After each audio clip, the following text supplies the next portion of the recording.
All right, so we've just gone over the writing prompt and we know what is expected of our writing. So let's start with brainstorming ideas to come up with how we want to write this. So we know it's going to be a narrative essay, so we're telling a story, and we know we have to use evidence from the text, and we need to have obviously a beginning and an end. Keep in mind that we are just rewriting the story, so you're not having to come up with all this new creative ideas that occurred that day. So don't make this too complicated.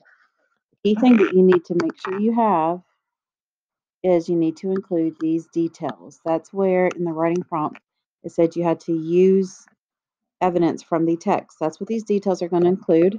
This only has 3 details in this graphic organizer, but we're going to add in a few more because there's plenty of events that happen that day that the mother possibly could have seen, and we'll get to that as we start taking notes.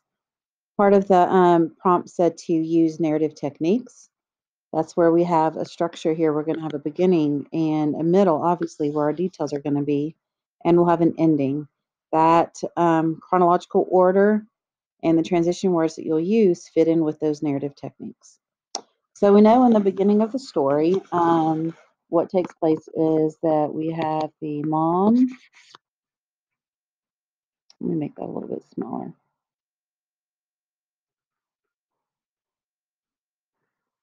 Okay. So we know that we have the mom and that she is enjoying breakfast. So she has breakfast. We need to think about how she feels. She wakes up, her food is prepped and ready for her. I know for students in my class, we've discussed how the mom would have felt relieved. So that could be something that you focus on as you're writing the prompt. Use descriptive words to explain how she actually felt. There's the graphic organizer with all the different shapes that you used in class last week. That information can be used to help you organize your thoughts on how the mother would have felt. Because remember, you're talking from her point of view. Okay, so she has breakfast. And then the next thing that we know occurs in the story is that Gary goes outside and starts pulling the weeds. So we could assume that the mom saw him, that she watched him go outside, that she is aware of what he's doing. So you could go ahead and start with your details being um, that she sees Gary pulling the weeds.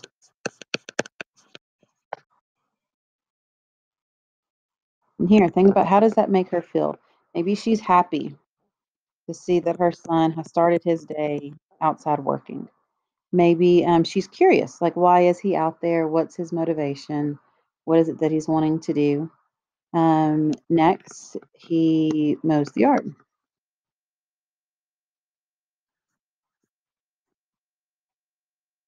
So this is something else. She sees this happening. He gets stung. And it even says in the text at this point that she looked out the window. Okay, so window didn't quite fit there. But so she looks out the window and she sees him and that he's got stung by a bee. Obviously, she would have some emotion at that point. So then we have the details that Gary does all these extra little chores. So he, let's see, I think he pulls off the slugs. That's pretty disgusting. So obviously, maybe she would feel happy there again because she sees that her son is doing something really disgusting, but in a way to help her. Um, Maybe she's starting to be curious, wondering to herself, why is he doing this?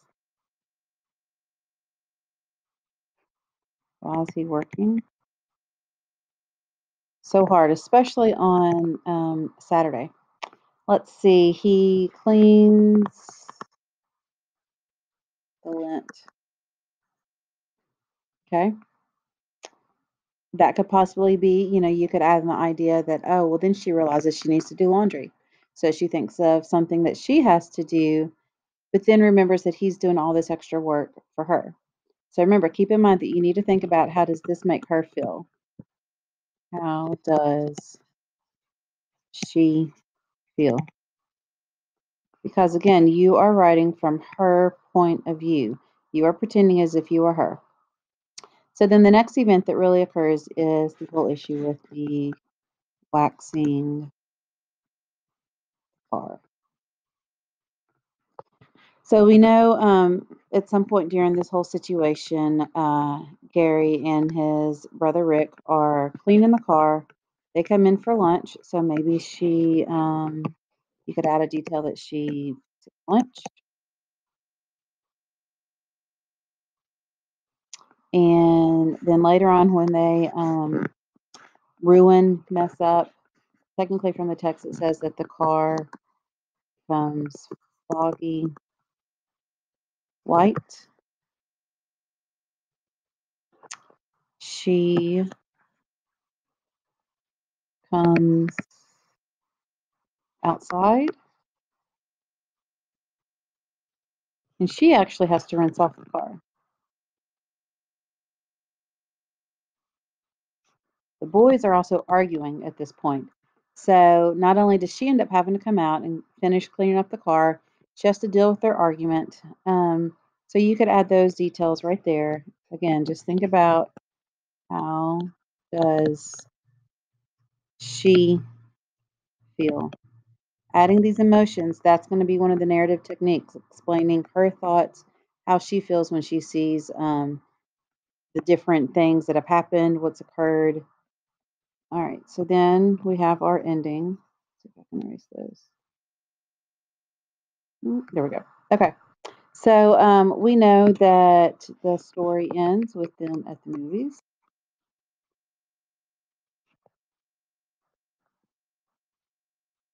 She sees that Gary falls asleep. First, he enjoys the movie, though. So Gary enjoys movie and falls asleep. So how does she feel when she sees that her son, who has worked so hard all day, get to enjoy only a little bit of this reward that he worked towards? So think about, how does she feel? Does it make her proud that he worked so hard? Does it make her feel like sympathetic?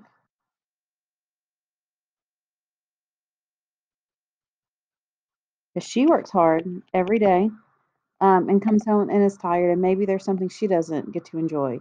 So she feels sympathetic. She feels bad for him because she knows what it feels like to be so exhausted from working as much as possible.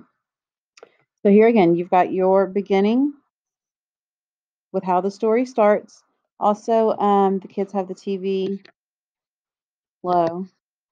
Maybe that makes her happy to know that she was able to sleep in. That would be another detail that you could add to the beginning.